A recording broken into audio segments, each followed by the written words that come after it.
ॐ भूर्भुवः स्वः तत्सवितुर्वरेण्यं भर्गो देवस्य धीमहि धियो यो नः प्रचोदयात् ॐ शान्ति शान्ति शान्ति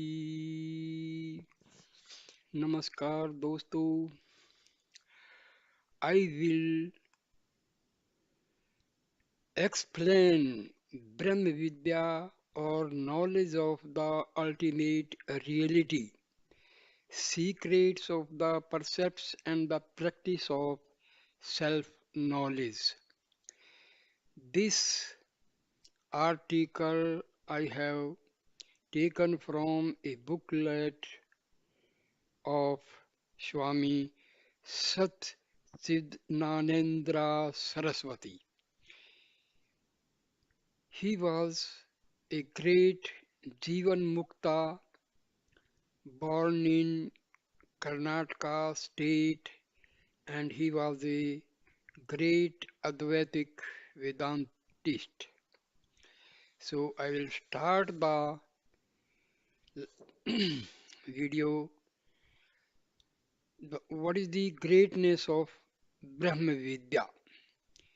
In these times, when the knowledge about the physical sciences has grown stupendously, it has become difficult for the people to show respect towards the philosophical science of Brahma Vidya, that is, knowledge of the ultimate reality called in Vedantic parlance Brahma. Atma Vidya, self knowledge. Now, rockets which land on the moon also have been produced, but it has become extremely difficult to attain a state of our mind which can reach out to the world of the self or Atma. Really speaking, even in the olden times, Brahma Vidya was not within the reach of everyone. Even in those times, someone person among thousands of people was attempting to gain this knowledge of Brahma.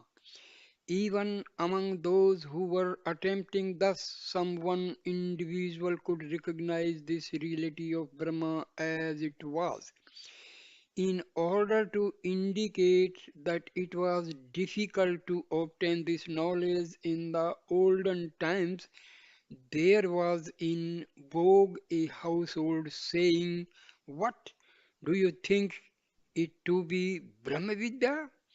This sentence was used by the common people to mean, is that task so difficult as Brahma Vidya?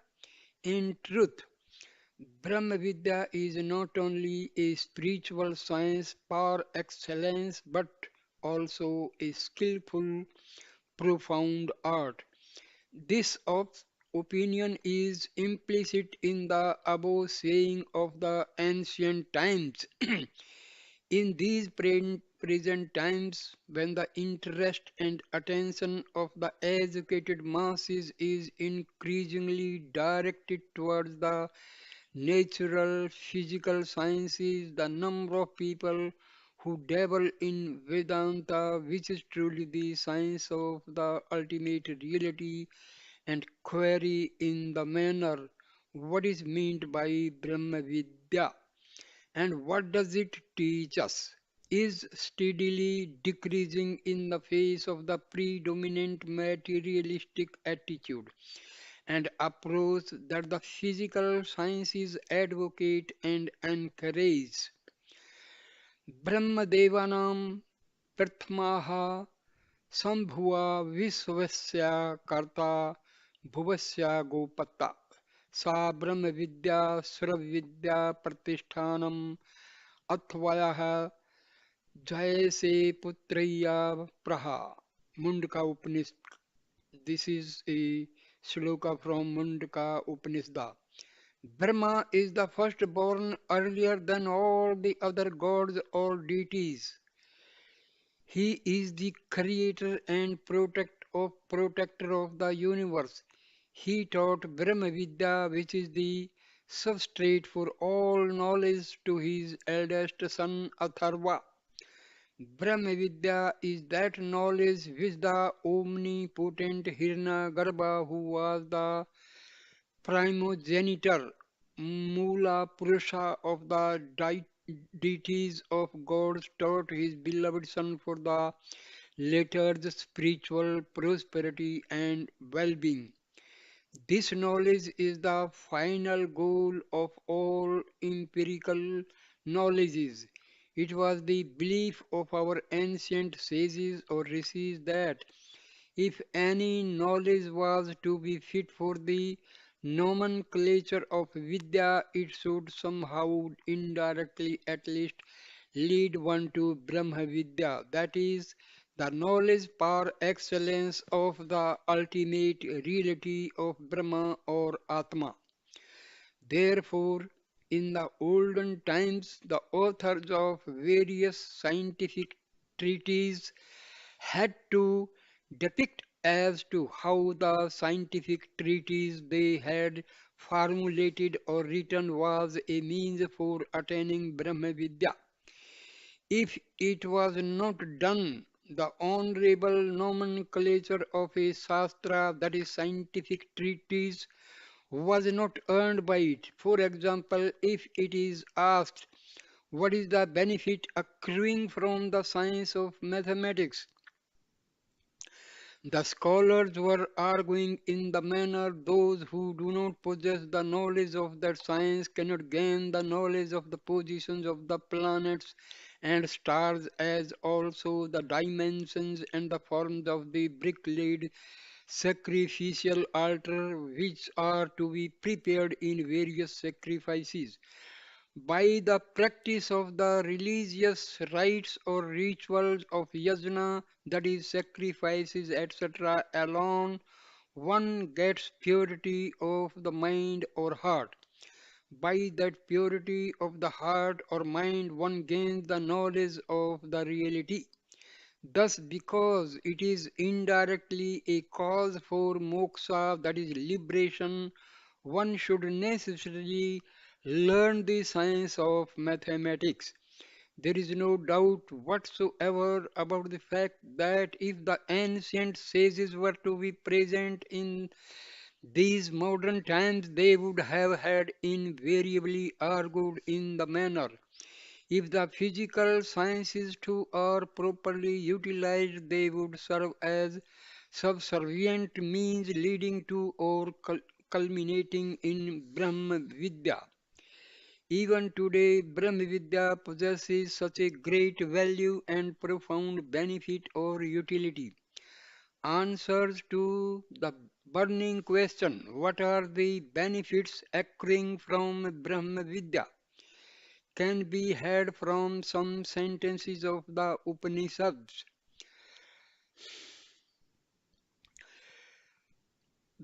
Brahm, Brahma Vidya Panoti Param, Tetriopanishad. It means to one who cognizes Brahma, the ultimate reality, accrues that fruit of Purushartha, that is the unrivaled or unparalleled supreme goal which is human being can possibly attain. In this sentence, the fruit of Brahma Vidya is stated in a commonplace manner. What is meant by Param Purushartha, that is the prime purpose or goal of human existence or life, is not explicitly explained or elucidated. Yada sarve parmuchyante kamaye हृदयी शरीर था अथा मर्थो मृतो भावत्या Brahma समासनुते Kathopanishad. It means when all the desires which are lurking in a person's heart get released or liberated, then the mortal man becomes immortal. He will attain Brahma, the ultimate reality, here itself, while living in this body. That is, in this very life or birth.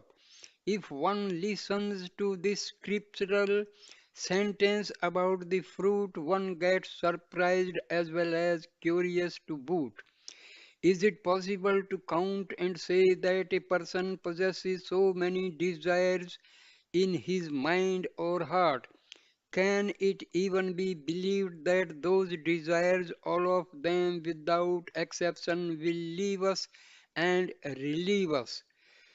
The one thing that is certainly known to all of us is that it cannot be asserted that a particular man has so many desires, let alone their becoming quiescent or coming to an end. As soon as one desire gets fulfilled, 10 other desires raise their heads invariably. Such being the case, to assert that all the desires become non-existence is merely to declare a false pronouncement and to make a tall claim indeed. Further, who can say that even one person who claims in the manner I do not possess any desire whatsoever, all my desires have been fulfilled, is met in this whole universe? Let it be to say that man becomes immortal. What sort of a daring, fearless statement it is! In the Amar Kosa, that is the ancient Sanskrit lexicon for the word Manushya, which generally means a human being, the synonym is Marthya, meaning one who is mortal and hence ends up in death. Can the statement a mortal becomes immortal ever be accepted? Now, whoever that was famous in the past, is he alive? Even the rishi or sage who uttered the sentence, a mortal will become immortal, is he alive? Is the person who uttered this sentence a madman, or was he pronouncing such a sentence without proper understanding of its true meaning? Or are we who believe in such bizarre, uncommon statements ourselves madmen? Another statement of Vedantins which give rise to our curiosity, nay amusement is here itself a realized soul, Jnani attains Brahma, that is the ultimate reality. There are religions which describe colorfully in the manner people with merits punya after death go to such and such a celestial region. But those who wish to ascertain whether this statement is true or not will have to die first, because of the reason that there is not a single person who after death has returned to this world to report about his posthumous experiences. It is not possible to say whether the meaning of that scriptural sentence is true or not. But in this particular scriptural statement, it has been affirmed that here itself he will attain Brahma. How is it at all possible to attain this ultimate reality of Brahma, who is said to be the very substratum of all creation? Is there any person at all who has attained Brahma while being in this life? Is it, is it possible to know or cognize Brahma, get rid of all desires and become one with Brahma here itself in this life? If all this is possible and true, then we should necessarily, without fail and loss of much valuable time, make a sincere effort to attain the Brahmahood through this Brahma Vidya, self-knowledge or self-realization. If, however, it is untrue and improbable, then one is justified in blaring out that all this is mere mockery and in denouncing it downright. See, now listen to yet another scriptural statement about the fruits accruing from self knowledge. भिद्यते हृदय ग्रंथि सच्चिदान्ते सर्वमस्याव्यच केष्यन्ते चास्यया कर्माणि तस्मिन् दृष्टे परवरे. This is from Mundaka Upanishad, meaning if that all pervading Supreme Self, that is Paramatman, is cognized or realized, then the note of the heart will be loosened and all the doubts will get destroyed. His deeds too will be exhausted. As much the scriptural statement, all desires disappear, is a mere fancy or an unnatural conjecture, so much is the scriptural statement that a man's doubts in their totality get dissolved, also a mere fancy or a wild conjecture. Among human beings, there are many intelligent people. The knowledge that they have amassed over the ages is of the magnitude of many mountains. But just as it is in the experience of every one of us that even as one desire gets fulfilled, many new desires arise in us. In the same way, it is a matter which is in the experience of every one of us that even as one doubt is solved, 10 new doubts raise their heads. It being so, what sort of a statement, nay exaggeration, is to say that by means of the Brahma Vidya, self-knowledge, all the doubts get dissolved at once? Let alone this objection too. Is it possible for all the actions, karmas, to get exhausted or destroyed? The actions, whether good or bad, that man performs in this very lifespan are themselves innumerable. Then who has kept an account or track of the actions that he or she has performed in the past endless lives? If it is compared to these total number of accumulated actions, those actions which are exhausted owing to the person having experienced their fruits are so small in number. Just as a person who takes loans brings day to day fresh loans on compound interest and spends them away by enjoying them and thereby his loan amount remains permanently unpaid only.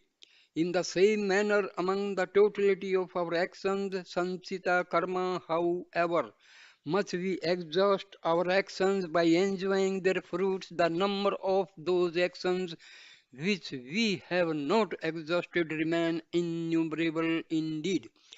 Can there be any person at all then who can say confidently in the manner I have no actions at all which remain to be experienced and exhausted? So far we have deliberated upon only those doubts that may arise in the minds of those people who are ardent believers in the scriptures and have religious faith in the existence of God, astikas. It is certain that especially for those people who are immensely exposed to the Western ways of living, who are science oriented in their outlook and are rational and thereby non believers, these scriptural sentences stipulating certain otherworldly and posthumous fruits, Lokantra and Janmantra flaws will seem to be ridiculous indeed. Even in the olden times, the followers of the materialistic school of philosophy called Charvakas and non-believers Nastikas had raised such objections invariably against Vedanta. Whoever the scholar might have been that had formulated and founded the doctrines of the Charvaka philosophy, he is Brihaspati. In these days of stupendously advanced science and technology, there may be scores of such Brahaspatis, modern scholars who can outbeat and overwhelm the old Brahaspatis. Our present day youths are themselves forwarding before us all the arguments and disputations of such modern scholars. If Vedanta philosophical science is to be deservedly called a universally acceptable philosophical science, darsana, then it would become very essential to give a fitting and satisfactory reply to all of those objections or doubts raised by them in the present context. The mental makeup or the temperament of those people who do not have belief or faith in Vedanta may be of different kinds. Among them, some are skeptics, that is, people who think that it is not possible for anyone to get a scene of certainty or conviction of the type here and now the ultimate truth is determined. In Greece, in about 300 BC, one Paraho of Alice was the founder of this school of thought. So the Westerners believe it is said that he had first of all propounded the teaching that neither the sensuous nor the mental knowledge deserve to be believed nor they were trustworthy. Nowadays, in the European countries, several schools of skepticism have come and gone. In recent times, David Hume of Scotland has propounded another theory of skepticism in the manner, the essential nature of being, which goes by the nomenclature of I, cannot be perceived, however much we may search for it. The cause effect categories are untrue or false. All that we know are the ideations or thoughts alone which are produced by our senses. The theory of perception, which propounds that only that much knowledge which is perceptible to our senses is certain, that too relatively real, can be called positivism. This theory was propounded and popularized by a French thinker called Auguste Comte. It is learnt. People who endorse this theory are not sparse in our country, India. There are many people who call themselves humanitists, and this theory of humanism may be defined as that which is needed by human beings, particularly those aspects only which are needed for the betterment and progress of the human race in general, should be deliberated upon. The opinion of the followers of this doctrine is that the desire to know as to how best we should behave so much is to produce exemplary man in the future is very important. Individuals are not so very important. These people who are those who refute phenomena like gods or deities, heaven and hell, etc. Let alone the topic of these thinkers or philosophers. Now, there are many people who believe in the theory of evolution among the followers of the various empirical or physical sciences of the present times. There is no scope of these people having or getting any belief whatsoever in the theories, doctrines, or dogmas propounded by the various schools of philosophy or religions. Besides the number of people who belong to political and ideological groups with large membership and who keep on finding answers in a very parochial and limited fashion to questions like keeping the political matters and problems of our nation in view predominantly for the time being. What should we do so that our country prospers and develops? And who formulate enchanting manifestos to enlist the membership of scores of people is dis con- disconcertingly increasing, and the quarrel among these groups seem to be never ending. These people cannot by any stretch of imagination even conceive of an ultimate reality as the substrate for this universe, let alone deliberate upon such lofty doctrines.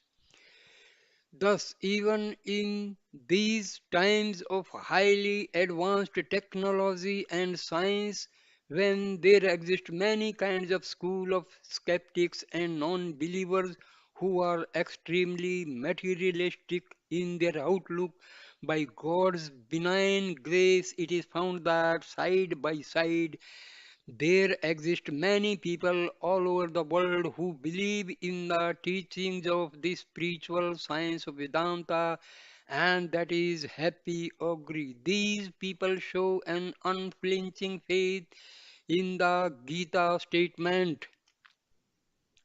I will uh, give only the English translation.